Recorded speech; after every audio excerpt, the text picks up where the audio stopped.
Hola, en este video vamos a sintetizar el texto con el que armamos la contextualización para estudiar a Kafka, que es Kafka, Realidad y Absurdo. En primer lugar, tenemos que pensar que a principios del siglo XX hay una crisis de la cultura burguesa. Va a haber un cuestionamiento de lo real a partir de, en primer lugar, de todo lo que sucede con la Primera Guerra Mundial. Ustedes saben que previo a la Primera Guerra Mundial se denomina a esa época la Belle Époque, porque es una época en la cual se podía sospechar que iba a terminar resultando esta guerra europea, ¿no? Que abarca tantos países europeos y que tiene las consecuencias trágicas no solamente en las vidas, sino también en la economía de todos esos países.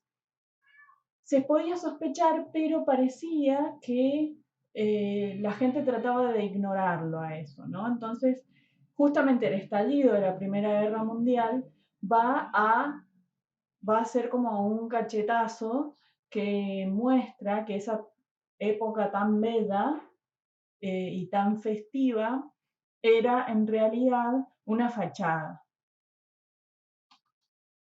Otra de las cuestiones, en 1905, es un primer momento de la Revolución Rusa que también va a generar este cuestionamiento de lo real.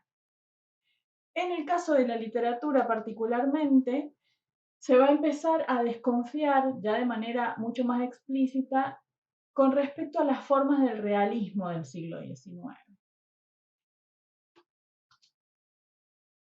Y se va a fundar claramente la literatura del siglo XX, que va a tener que ver, por ejemplo, con el fluir de conciencia y el tiempo subjetivo, la polisemia y la ambigüedad, o sea, la posibilidad de que un texto literario tenga lecturas múltiples, lecturas distintas y que sean todas factibles.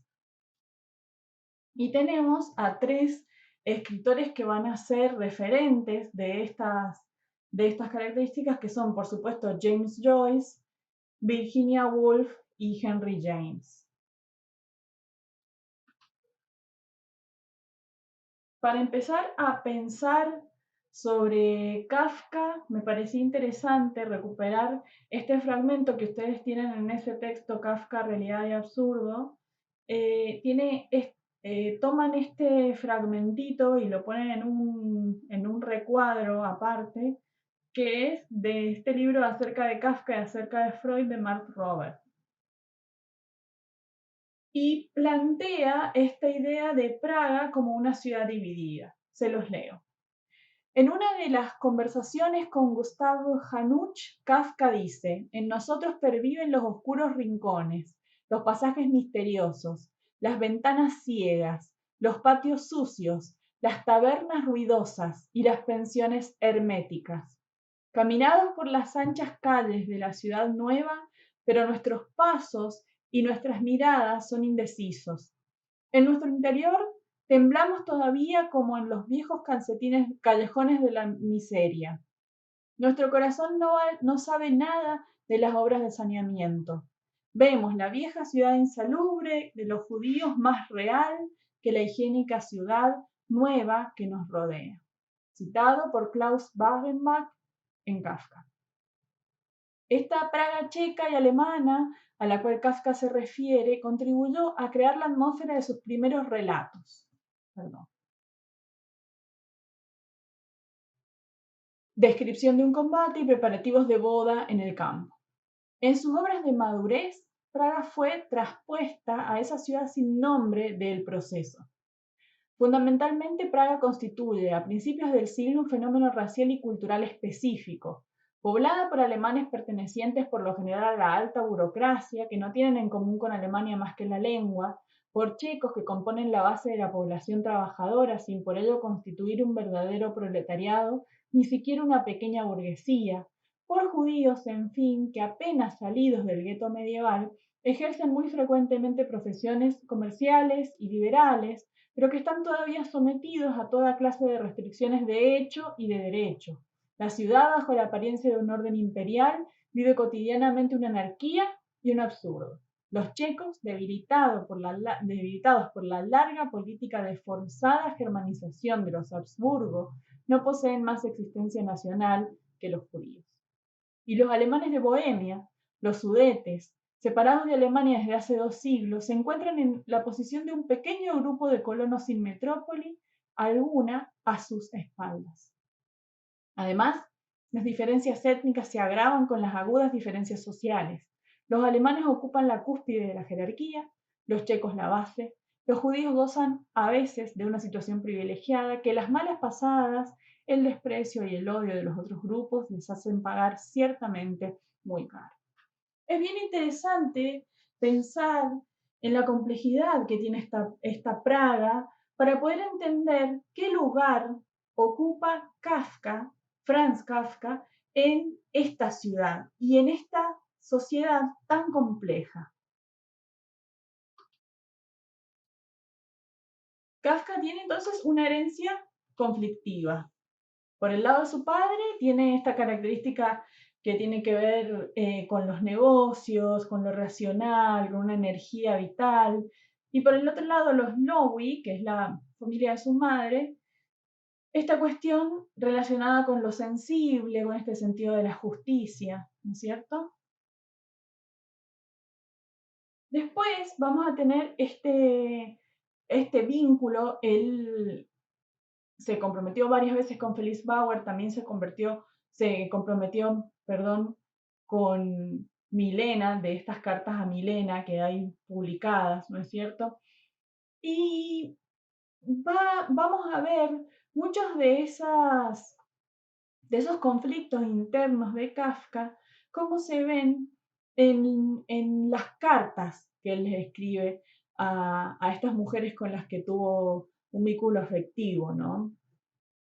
Y acá les puse una, una cita que me parece muy interesante, que es de los diarios de Kafka. Necesito estar mucho tiempo solo. Todo lo que he producido es simplemente un producto de la soledad. Odio todo lo que no se relacione con la literatura. Me aburre seguir una conversación, aun cuando se relacione con la literatura. Me aburre hacer visitas. Las penas y las alegrías de mis parientes me aburren hasta el fondo de mi alma. Las conversaciones me roban la importancia, la seriedad, la verdad de todo lo que pienso. ¿No? Me gusta ese fragmento porque creo que se entiende mucho de la personalidad de Franz Kafka, pero también mucho de cuál es el origen de su escritura, ¿no? Para esto, para pensar esta cuestión en relación con el arte y con la creación artística, les recomiendo que lean 2 cuentos muy breves, que son Un artista del hambre y el otro cuento es Un artista del trapecio.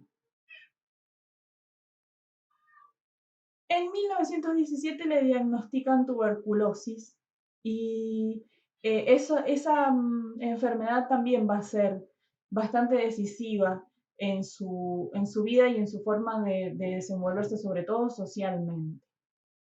Pero con respecto a esto que decíamos antes de esa Praga compleja y, y con estos grupos sociales tan diferenciados, la cuestión con Kafka va a tener que ver con que si bien él era judío, no vivía a la manera judía. Entonces no podemos decir que perteneciera al grupo de los judíos, ¿no es cierto?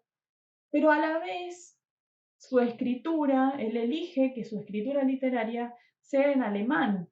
Entonces es también un poco un extranjero en su propia escritura, ¿no? Entonces tiene algo que lo vincula con los alemanes, aunque claramente no es alemán ni pertenece a ese grupo social.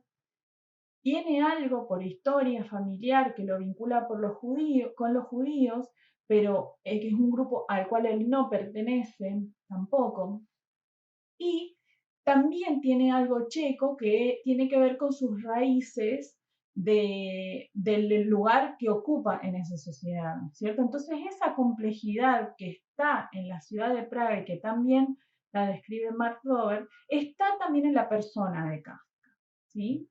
Bien, esto entonces como una síntesis muy acotada del texto Kafka, Realidad y Absurdo, con el cual vamos a sentar las bases contextuales para empezar a pensar en la escritura de Kafka.